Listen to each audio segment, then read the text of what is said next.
And so I had a conversation with my kids and I said, listen, mommy's going to be doing life differently than she has been. And so this shift, I need you guys to communicate with me to let me know if you're feeling left out or if it feels different or if things just don't feel right, because mommy almost died in a car accident.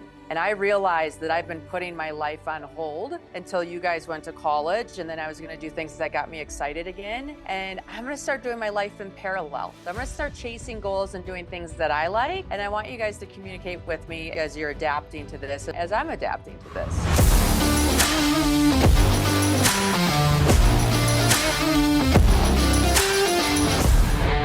You're listening to the Born Primitive Podcast. Good morning, everyone. Welcome back to the Born Primitive Podcast. Big Tone, how we doing? Morning, Bear. Doing good. Recharge your batteries over the break? Yeah, well. Not really, with 3 kids. A good reset. It felt good to get back in the office. Yeah, it felt good. Yeah, I think we all feel that. We're really excited for today's guest, Jenn Drummond. Give her a quick bio.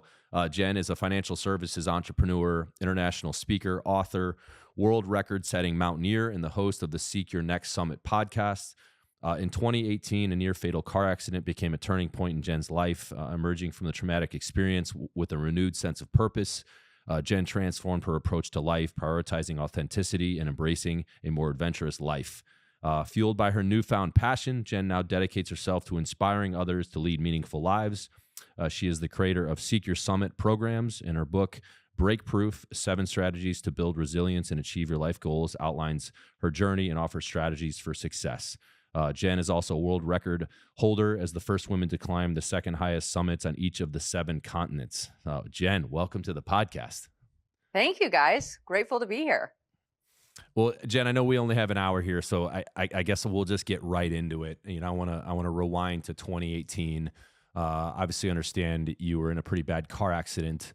And that kind of led you to maybe where you're at today and kind of some of the things you've adopted. So if you could take us back to that and walk us through what happened and how that kind of, brought you to current day and everything you've done since then. Yes. So that accident, I was driving home to my house on the highway, and this section of the road has one of these stoplights at the bottom that's an on-ramp.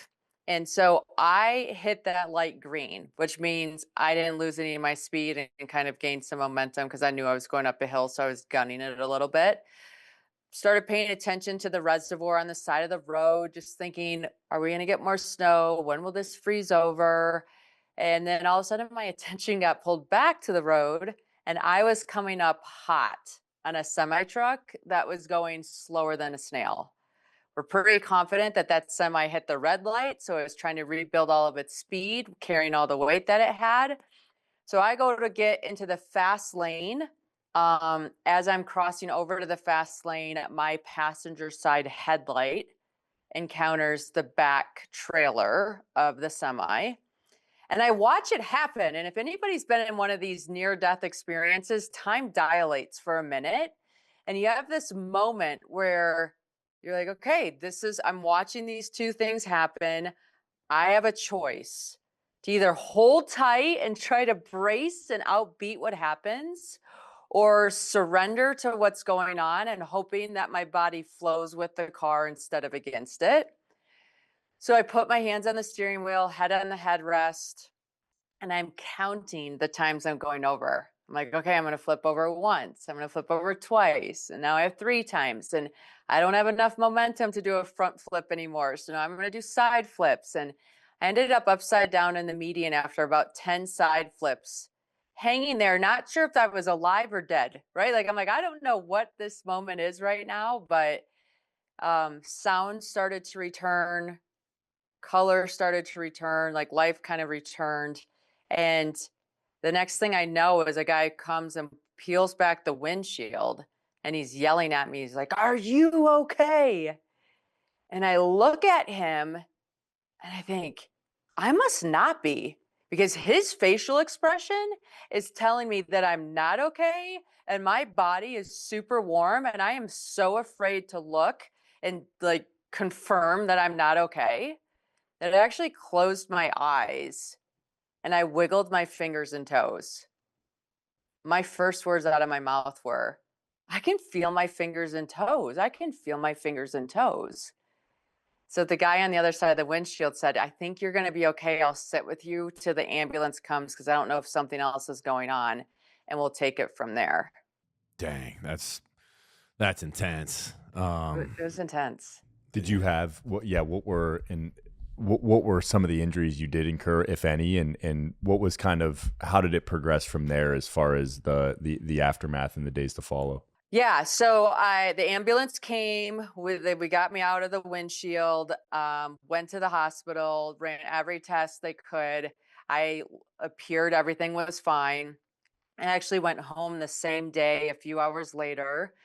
I remember walking into my house. I have 7 children, and I remember walking into the front door of my home, and almost the second I walked in, like tears just started running down my face because I thought of the reality of never seeing those kids again, right? And you're looking at the pizza on the counter in the kitchen. You watch somebody zoom by in rollerblades. You can hear somebody else fighting in the background. And instead of like looking at that and how to fix it and what's wrong and don't like who left pizza out and all that kind of stuff, like my brain was like, oh my gosh, I am so grateful for this messy, crazy life of mine. I will never take it for granted again. Yeah, that's a good way to put it. And did it like when that perspective changed, were there tangible things that you did differently? Like from that point forward, it sounds like that was kind of an epiphany moment.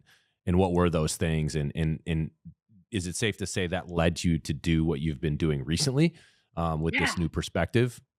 Yeah, no, so I mean, the biggest, like, I just remember, like, December 18 is 1 week exactly before Christmas. So when Christmas happened, I was used to be the mom that would have the trash bag, like, right behind the kids, picking up all the papers and making sure we had, like, everything organized and everything was good. And that Christmas, I just witnessed myself just watching little fingers pulling open paper, the conversations between each other of like what they got and who gave who to who, all those little moments that if you're so busy managing the situation, you don't get to have the full experience. And so that was my first aha. Like, I need to stop managing life and just be present with life. And so I had a conversation with my kids and I said, listen, mommy's going to be doing life differently than she has been. And so this shift, I need you guys to communicate with me to let me know if you're feeling left out or if it feels different or if things just don't feel right because mommy almost died in a car accident. And I realized that I've been putting my life on hold until you guys went to college. And then I was going to do things that got me excited again. And I'm going to start doing my life in parallel. So I'm going to start chasing goals and doing things that I like. And I want you guys to communicate with me as you're adapting to this, as I'm adapting to this. And Jen, did you go through any sort of identity crisis in the sense of like a lot of times whether it's a huge career transition or in your case like a crisis occurs, it can reset you, but then kind of stepping into that new version of you, a lot of times there's an old version that has to die, and it's not as simple as like, oh, this is just the new me. Were you one of the lucky ones that was able to just step into that new reality, or were there some things that took a while to shed from your old life? Um, the car accident was a pretty bold line in the sand for me. And I was living life on everybody else's terms. What success looked like, what a clean house looked like, what activities I should be doing. And after that accident, I realized like everybody's opinion that I valued would be in the grave around the same time I would be. So I need to start valuing my internal opinion. And actually, the car accident gave me this moment, what I talked about briefly, is when that guy looked at me and his fear in his eyes, like were telling me that my life wasn't okay, I shut my eyes and said, no, no, no. The world's always going to tell us why we're not measuring up enough or why we're too much or why we're all these things. But that doesn't have to be our truth. We're allowed to close our eyes to that and check in with ourselves and wiggle our fingers and toes and be like, hey, you know what? I can feel my fingers and toes. I'm okay. I get to write the story from this point. But I had been so lost in my kids and expectations and society and the way I was doing life, I didn't even know who I was. So 2019 became this year of the bucket list and really exploring Jen. Like if someone asked me before, like, what's your favorite restaurant in Park City? I wouldn't have been able to tell you because I'm like, well, I eat chicken nuggets left on plates and maybe some mac and cheese. But so we did this a family experiment where we started trying all the restaurants in Park City. I'm like, let's figure out what one's our favorite and why it is and why it isn't, and like get curious about life again and what lights me up, because what lights me up is what I'm supposed to be sharing with the world. Well, you said something very interesting that I think as parents we can relate to. You said, all right, in your mind before that, you were thinking, okay, I'll start my life back up when your kids are in college, right? Which if you have 7 kids, I'm Yes. assuming that covers probably a what, At least 15 a years. 30-year period of your life, right? Depending on, I don't know how much spaced out they are, where you're like, okay, now I can finally live.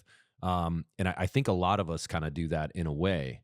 And I think a lot of us probably never get out of that because they never have like a life altering event like you had. And, you pay a lot for perspective. And of course, you did, but thank God you were okay. But like, so what were those things? And I guess how can people that maybe are absent of a life altering event come to that same realization that, hey, you can live your own life? Because I think there's maybe a bit of guilt as parents, right? Like Oh, for yeah. me, I get that when I go on work trips, right? Like if it's a 4-day work trip, like by the second day, I already, miss my daughter, and I feel bad that dad's out working. And then if there's things that come up for personal pleasure, I usually turn most of them down, even though I get, all kinds of cool. I mean, just in the last month, I got invited to go speak at a thing in San Diego. They were going to pay me a lot of money. I declined it. And then I got invited on a yacht in the British Virgin Islands. The guy was just going to give it to me. And I'm like, I can't do that. This, like, I just can't, you know what I mean? No, I'm not saying Right. I should have, but I feel that same guilt. I'm sure Tony, you're in the same boat. I mean, Tony's got 3 under 2 right now. 2.5. So yeah. you're kind of locked down for a minute, which you should be. But I guess, like, how do people, come around to that concept, and what did it, but by you actually doing it, what did it reveal to you? Yeah, no. So I think a lot of us live that if then statement, right? Like when my kids get to like if my kids go to college now I can do this, or if I lose 5 pounds now I could be happy, or if that future thing that we keep kicking down the road. The biggest thing for me was my kids are watching. Like my kids are watching me. I'm modeling to them what it means to be an adult, what it means to own a business and build a company and speak on stages and do these different things. And if I don't model for them like an enthusiastic, I love my life, this is amazing, I'm so blessed for these opportunities, where are they going to get that demonstrated? And how are they going to be able to step into what gets them excited? So for me, I have twin daughters at the bottom, and I kept using their names like Jana and Julia. What would I want Jana to do? What would I want Julia to do in this circumstance? Because we work so hard so that our kids don't have it as hard, right? And Hmm. so if you start thinking like, well, do I want my daughter to be a martyr to her life so that her kids are okay? No, I want my daughter to love her life and have her kids love their lives and understand that struggle is part of pursuit. And so like yeah, like when I go on, okay, so for example, when I go on like I get hired to go speak somewhere and I'm away from the family, I'm taking a very clear audit of my calendar. And by being honest with your calendar, and I put everything in it because that's the only way that I can manage things.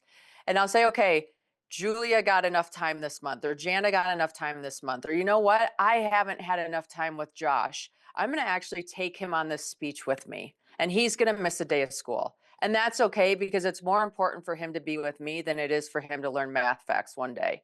And so then I'll bring him with me. He'll sit in the back, listen to the speech, but we'll have a fun dinner. We'll watch movie at the hotel the night before and get snacks out of the little refrigerator, or whatever that is, because I'm always thinking of what's the memory?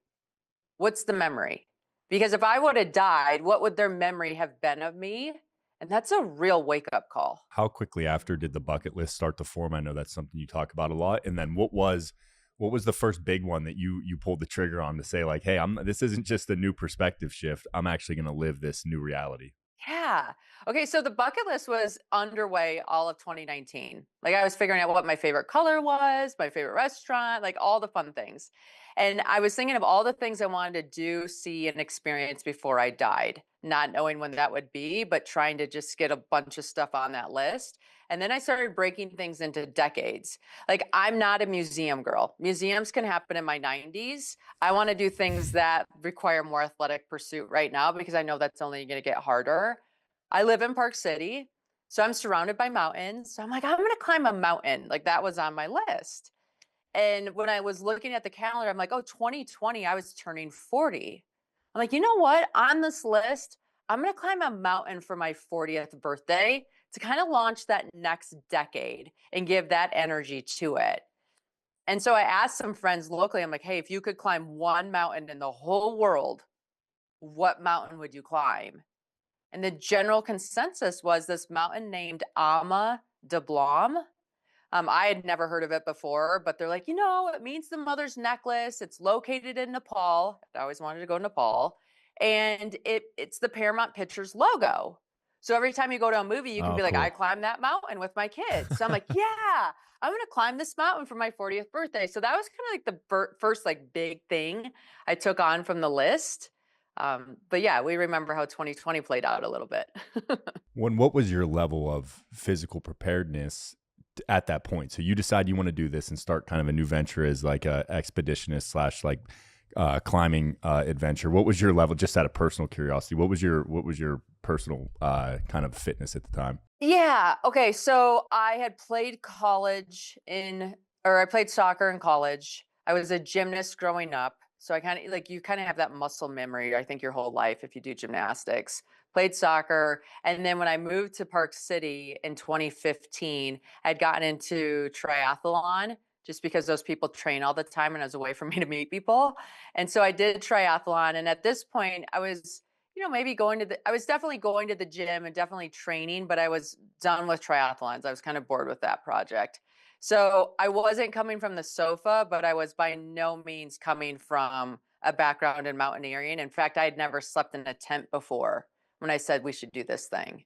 So fast forward now, you set that you want that, but then obviously 2020 kind of the whole world shifts a little bit. When did that actually, when did you really start to focus in on training there? And then when did it actually come to fruition as far as you getting over to Nepal to actually make the summit? Yeah. So I like declared at the maybe November of 19 that I was going to climb Alma. We were planning on climbing it in May of 2020 because that was my birthday. COVID enters the scene into March. And so now I'm not climbing anything anywhere. In fact, I'm homeschooling 7 children because school shut down and all this kind of stuff. But one day, it's kind of funny. I ended up climbing Ama de Blanc in October of 2020 because Nepal opened for a hot second to let some people in.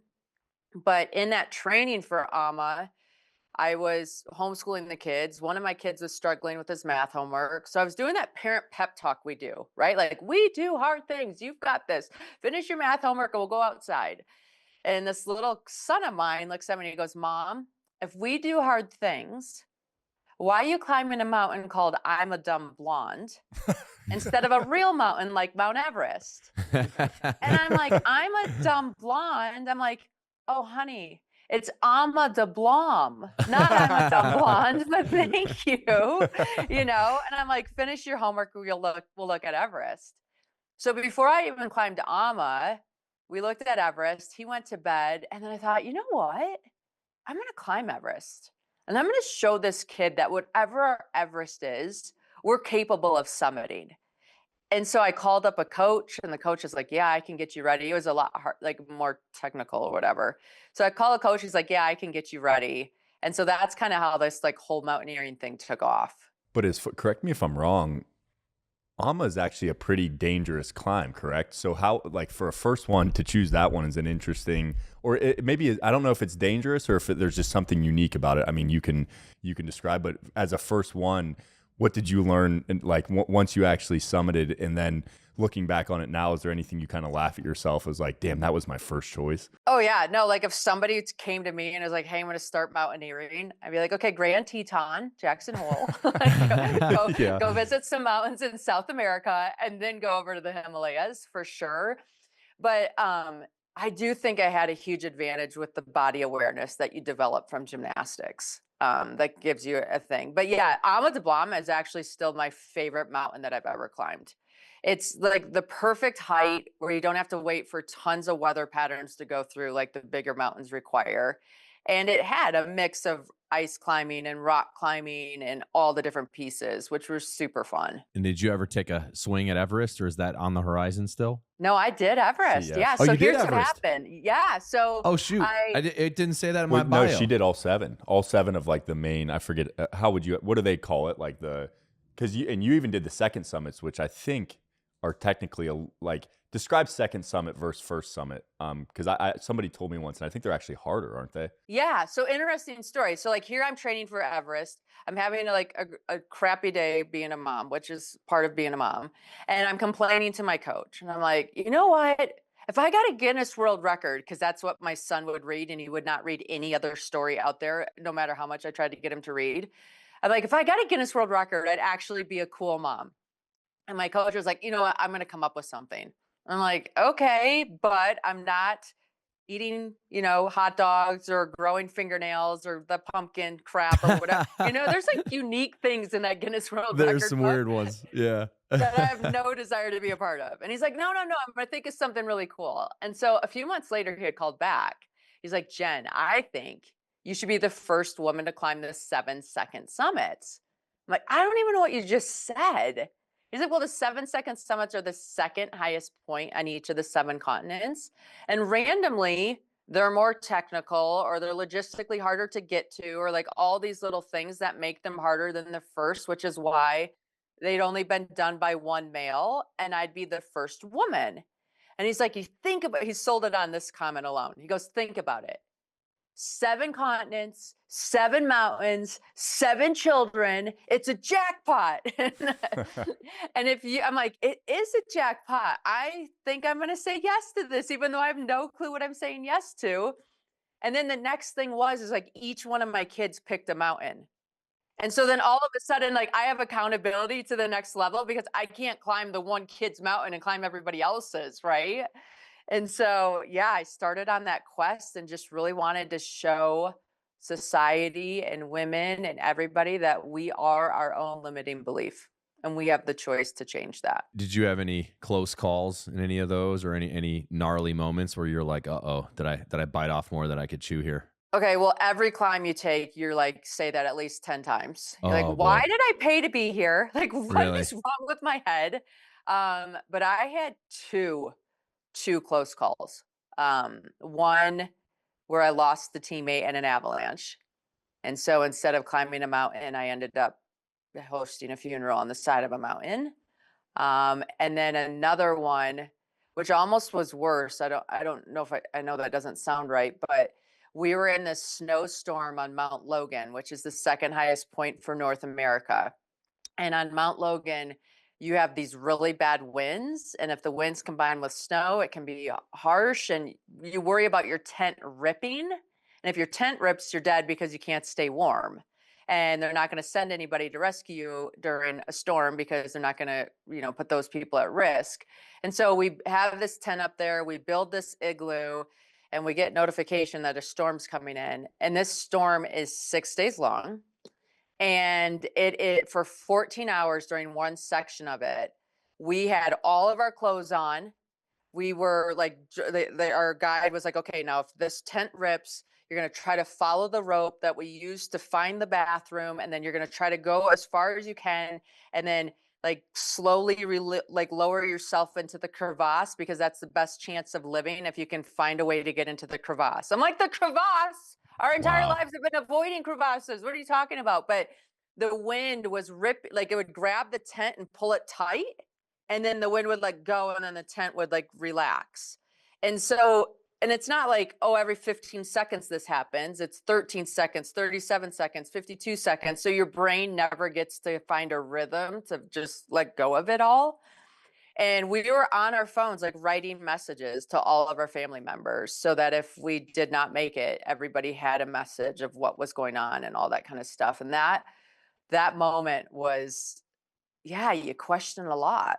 Yeah, did you hit any moment? I mean, with 7 kids, it's just interesting because when you had the perspective shift following the car crash, you kind of, it sounds like, had conversations with them to say like, hey, mom's going to be living a little different. But then when you're actually living differently, did you have any moments where you thought like, well, I pushed this too far, or I'm spending too much time away from the kids? And this is something we ask a lot of guests as kind of newer parents is, and you said about kind of making sure you had scheduled time out, but through this journey now that the last 5 years, have there been times where you kind of had to rebalance and you realize like, yeah, this was fun, but now I'm ready to get back in a rhythm there? Like how has that balance been? And were there any points where you over leveraged into whether it was one specific event or just as a whole? Yeah, I mean, I think life is finding balance. So of course there's moments of imbalance, but the beauty of having a climb is that you know you're going to be gone. So if you know you're going to be gone, you're so intentional with your time ahead of time and so like just clued in and zoned into your kids. Like, so before I went to Everest, we went on a family vacation for a week because for some reason I told myself, I'm like, okay, people die in Everest. If I die, I want our last memory to be this amazing thing. And so we had this huge connection point or whatever. When I climbed Kilimanjaro, which is actually the highest point, because I'm now finishing all the highest points, and then I'm done with mountains for a while. I took 3 of my kids with me. And so we climbed the mountain together and had that experience together. But the nice thing about deadlines and knowing something's coming up versus we don't know when death's going to happen. So it's always like, hey, what are we balancing and how much do we need to do today and how much do we save for tomorrow? The deadlines allowed me to be really present. And I think I became a better mom. I think that's a good lesson because, it's cliche, but it's not like the quantity, but it's the quality. And it sounds like it really made you be intentional with your time.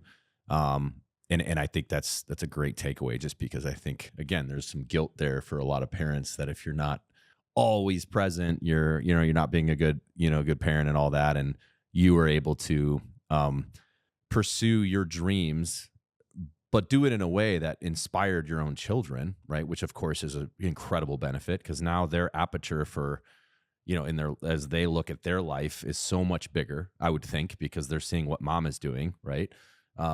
Yet when you're home, you're present. So it's almost like you got the trifecta, right? Inspire your kids, still fill your cup with adventure and the things that are going to make you happy on a personal level. But then when you're present, it's the most intentional time that you could ever have. And that's something to aspire for. I really appreciate that perspective. Yeah. And I could definitely say like I was physically present more, but I was mentally absent more prior to the climbs, right? Because just because you're home at night doesn't mean you're playing bingo or building Legos or doing all the different things. Where when you know you're going to be gone on an adventure, like you're present. Like we were making dinner together. We were picking up dinner together. Like I was like, no, you're not going to soccer practice tonight because I'm leaving tomorrow and we're doing this family thing. And this is what it looks like when somebody's taking on a big goal. And so I think it's just being aware of like what time we have, how are we using it? Are there any other bucket list things other than the climbing that you were talking about that you did? Yeah, it's like silly things. Like I wanted to taste pasta in Italy, and so just like those fun things. Or I wanted to scuba dive. I still have it on this list this year. Like I want to see a whale shark, right? Like I want to swim with a whale shark. Well, the kids and I all got scuba diving certified together. So when the whale sharks show up in La Paz, Mexico, we're going down together. So like I think a lot of the activities are group or family activities. Some of them are individual, but the mountain one was the one that I started with, and now I'm getting the kids into it. So how have you both boiled down the expeditions you took as far as kind of the mountaineering, but then also just the life perspective shift that you are now inspiring others with? How have you been able to boil that down into both your book, which is Break Proof, 7 Strategies to Build Resilience and Achieve Your Life Goals, but then also the Seek Your Summit programs. How is that process of you boiling down your experience? And I'm sure some of it's even from prior to the car accident, but I Yeah. know a lot of it is centered around that.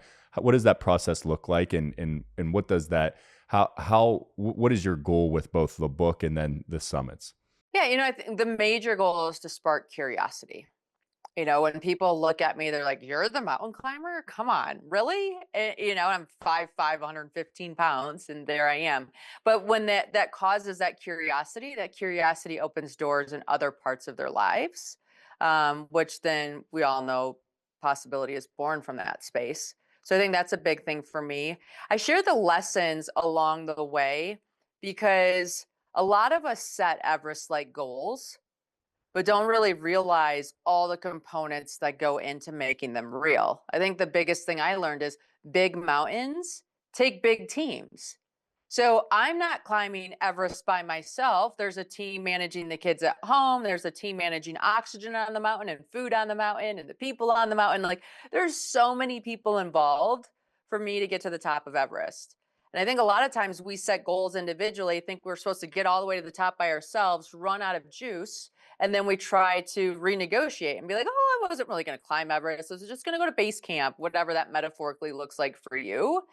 And my challenge is no, no, no. You're here to climb Everest, whatever that is. When you run into these negotiations with yourself, like here's some things to consider. Like, do you have enough people helping to make yourself like be able to get to the top of the mountain? And are you willing to ask for help along the way? Like a typical Everest expedition is 8 weeks long. I did not have 8 weeks to be away from home. Like that was a non negotiable for me. And so, with that being a non negotiable, I had to get creative. Well, getting creative mean I had to talk to my doctor and be like, hey, how can I acclimate at home? He's like, oh, actually, there's this company in New York that makes tents. So I had a tent made for my bed. So I'd go to bed at night and sleep in this oxygen deprived environment, which allowed me to do Everest door to door in 3 weeks instead of 8. So when we run into these obstacles, if we have them as hard no's, that causes us to get creative and find ways to make our life work for us instead of us working for our life. Do you mind expanding beyond that? It said 7 strategies. I know I don't want to go crazy long on this, but if you want to just give us the overview on that, and I'm assuming those have come as a result of this discovery of what you've done over the last few years. Oh, definitely. Like so each chapter is based on a book, and I just highlight a lesson that I've learned from the mountain that applies to our everyday life. And so, for example, one of the lessons that I learned is people over peaks, which I think is easy for us to say. It's harder for us to live at times. But when I was on K2, we lost a teammate, and I had the option to continue to climb. And I remember thinking, put a ton of money into this. I'm a day from the summit. I have like my kids I'm going to be away from again. Like there was a lot on the line that made going up the mountain enticing by all means, because I would never have to come back to this area of the world. But then I realized like my kids are watching.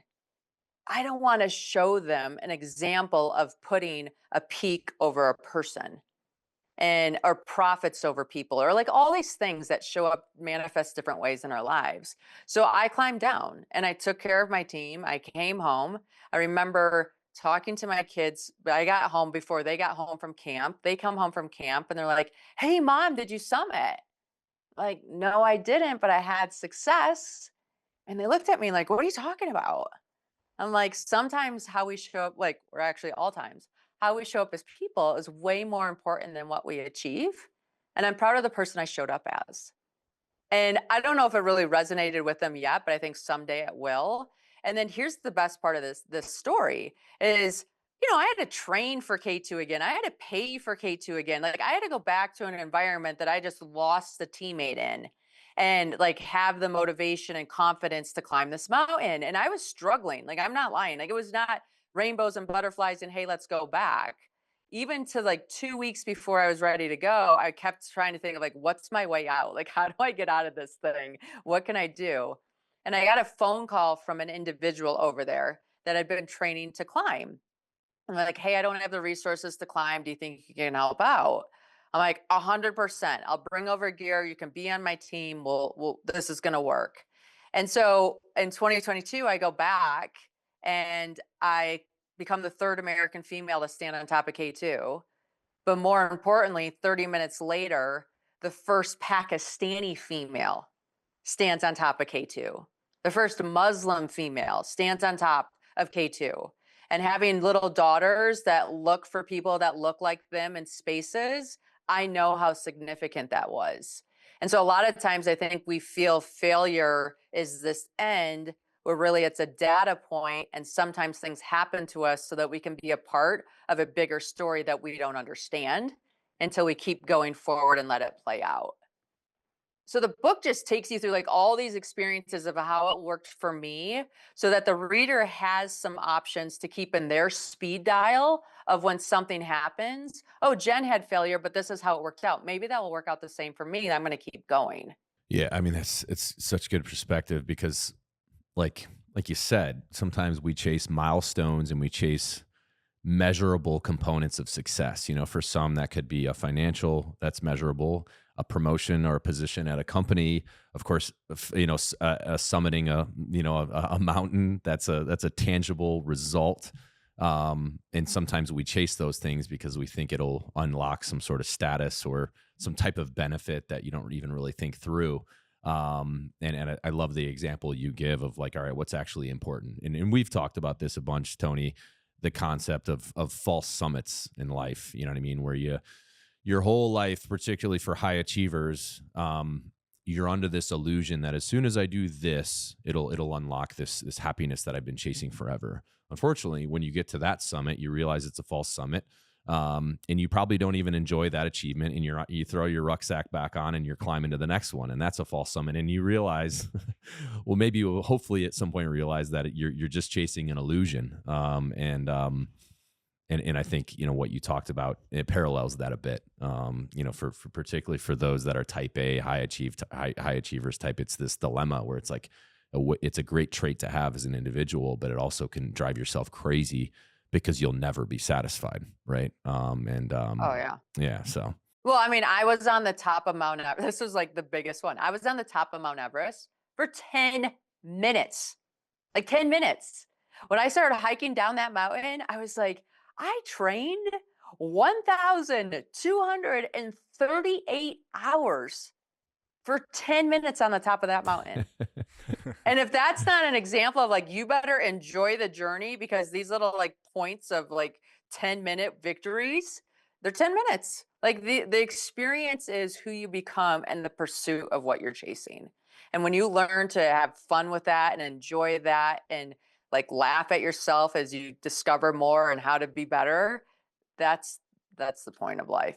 Jenn, what does the next chapter look like for you? You said, did you say you have one more summit that you want to complete, and then you're done with mountaineering for a while? So what's after that? Or is it more centered around what we talked about, kind of the seminars? And I know you do a lot of public speaking, or do you have something on the horizon that will kind of fill the expeditioning that you've been doing for the last 4 years? Yeah, well, we're all parents here, right? So it's fun when we have success. When you watch your child have success, there's no greater gift, right? Like when I love it when I scored goals. When I watch one of my kids score a goal, it is the best feeling ever. So for me, I've done the mountains for me. I have the achievements. They gain dust. They're not as cool anymore. You're kind of the same human as you were before you did the thing. And so I really just want to work with individuals and focus more on legacy. Like, how am I helping people with their mindset to be able to live a life that they enjoy and they're proud of? And so I'm more into the speaking on stages, hosting retreats, doing the masterminding piece, just because together we're stronger. Love it. is there one more summit? Did we clarify that? Yeah, there is one more. Well, there actually, okay, so I finished the second summit, so I'm done Okay. there. And when I was finishing those, I realized like I have 3 left to climb all the highest summits. Okay. And so I'm heading to Argentina to climb Aconcagua like in a week or so. I'm going to do Denali, which is the highest point in May for the North America and for the United States. So I kind of feel like that's important. I'm still looking to partner with some charities on that. So if anybody hears anything, like keep that radar open. And then I have one more mountain in Russia that I need to do once that gets a little bit safer to go to. And then I'm done with mountains unless my kids want to go climb one or people want to go experience something. And I would make it more of a learning experience on the mountain, not just the climb. Yeah, I'm just curious, and we don't need to go crazy deep on this, but like, how big is the barrier to entry for someone that wants to get into like mountaineering? Like, obviously, I would imagine it's very expensive, and there's also a technical component. You can't just be like, oh, I want to climb this tomorrow. I think it takes someone like you that's very intentional, that says, all right, I want to, find a mentor or a trainer that can teach me the craft. And then you of course have to do the work on your end. You were sleeping in a freaking tent in your bed and get all the gear and learn how it works. And of course have the base of physical fitness. But like, I have a feel in a way, a lot of people, when it comes to bucket lists, like climbing a mountain in a way, and this is, I know, don't mean any disrespect here. Like climbing a mountain is can be a bit cliche of like, oh, of course, but then there's this barrier to actually doing it. So if you could consolidate it for just the listeners, like what do you have to do to kind of, go after something like that, both financially but just kind of procuring the gear and the training so you actually can do it? Or is the barrier to entry lower than I have it, thought of in my head? Yeah, I mean, it depends what you're tackling. So there's a lot, like for example, I mean, Everest is extremely expensive because it's Everest, but Everest is a walk. Okay, so you're never doing hands and feet on Everest. Kilimanjaro is a walk. There's like a lot of the mountains are just big expeditions where you're sleeping in a tent and walking up. And then you do have mountains like K2 and Tyree and Mount Kenya that are rock climbs and have, you need technical skills. But like anything, you're going to start with walking. So there's Mount Whitney, there's the Grand Teton, there's, all the 13ers in Colorado. Those are easy places to start. They probably cost, if you wanted to do a real luxury version of the Grand Teton, it might be $2,000, Okay. maybe $400 in gear. Like my favorite place to climb actually is Ecuador. You can climb some big peaks in Ecuador, which I think from Miami is a $500 flight. And you're probably like, once you're in Ecuador, they use US dollars as currency. So you're probably climbing some of those mountains for maybe $1,000 for a week-long expedition. So you can take, like, depending on your family size or whatever, if you're going to Florida for a break, you could easily go to Ecuador for a break for the same cost and have the mountain experience versus a beach experience if that's what you're looking for.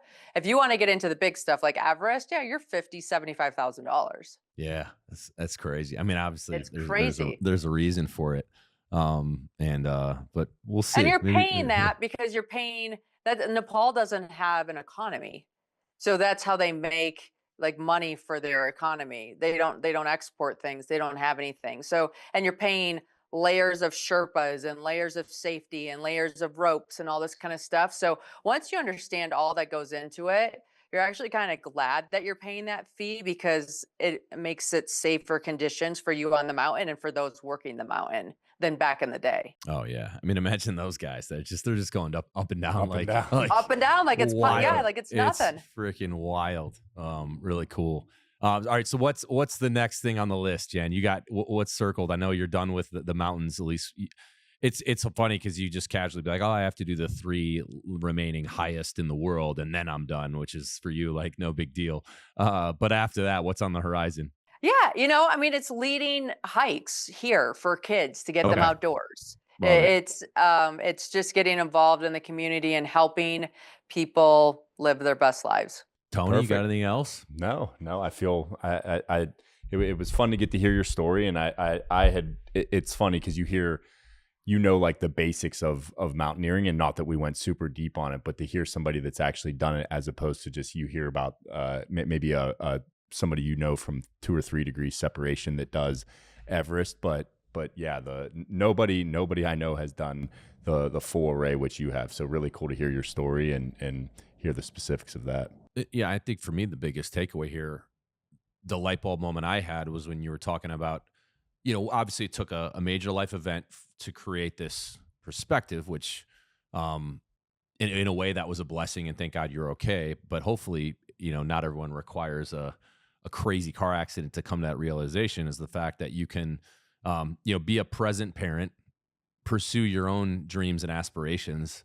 But by doing so, you actually can inspire your own children so they can kind of see the world through a similar lens and take the same approach.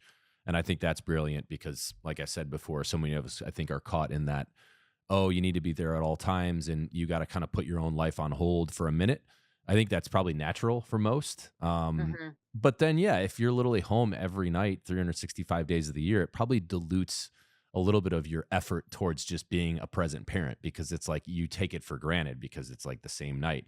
And then, yeah, you're not doing the Legos. Maybe you give them the tablet so you can just decompress for a minute and kind of take an easy night off where you're, just let them watch Frozen on the TV and you can have a 2-hour break, right? Whereas, we're all guilty of that in a way. So I think that's great perspective, and that's going to, cause me to reflect a lot on this because I fight with that internal voice of, before I had a kid, there were no restrictions, right? And Tony, it's like any trip, you could do it, any wild idea, you want to go be this or become this, you just go for it with reckless abandon.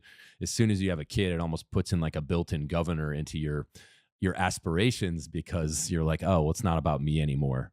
But I think that's really worth reflecting on finding that balance. And you're never going to get it perfect, right? You probably overcorrect. And I'm sure you had those moments in your journey where you're, gone on a 3-week trip and it's halfway through week 3 and you're like, man, I've been out for a minute. But then when you come back, you appreciate it that much more. So I appreciate you sharing that perspective. I think I really needed that.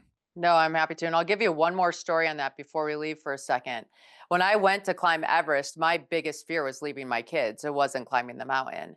And so I lined up everything at home to be perfect, right? And then I went to the kids' school and I told the teachers, like, hey, I'm going to go climb Everest. I've never been gone this long. I think I have things set up. Will you give my kids a little bit of grace based on the dynamics at home changing?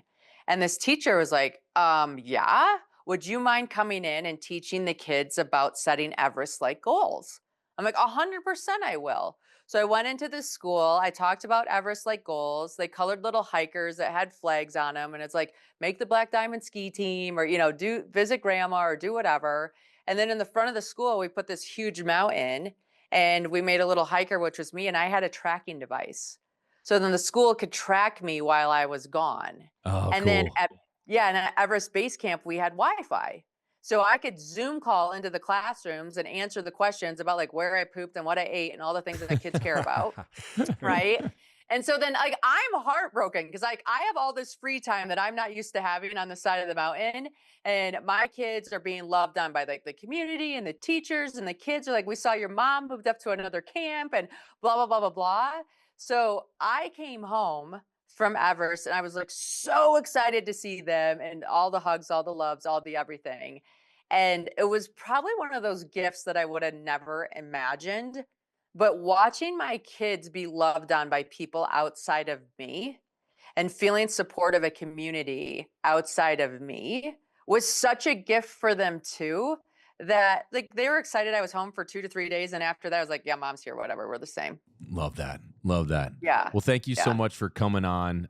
Anything else you want to plug for the listeners before we roll? Yeah. So everybody who's listening, if you would like, if you want to text the word Everest to the number 33777, you'll get a video of the Milky Way galaxy going over Everest Base Camp. And the reason why I share this is because we're parents, we're business owners, we're busy people like hustling for our goals. It can get overwhelming and frustrating. Anytime I get into that position, I will look at that video and remind myself, like, I'm this little human on this little planet, everything's fine. And it just helps put things in perspective. So I wanted to share that with your audience. Love that. All right. Text Everest to 33777. Perfect. All right. I'll do that after this. Well, thank you so much, Jen. And absolute pleasure speaking with you again. And good luck in the next chapter. And obviously you got an ally here at Born Primitive. So don't be a stranger, and hope you have a good week. Thank you guys. Take care. All right. Thanks, Jen. See ya.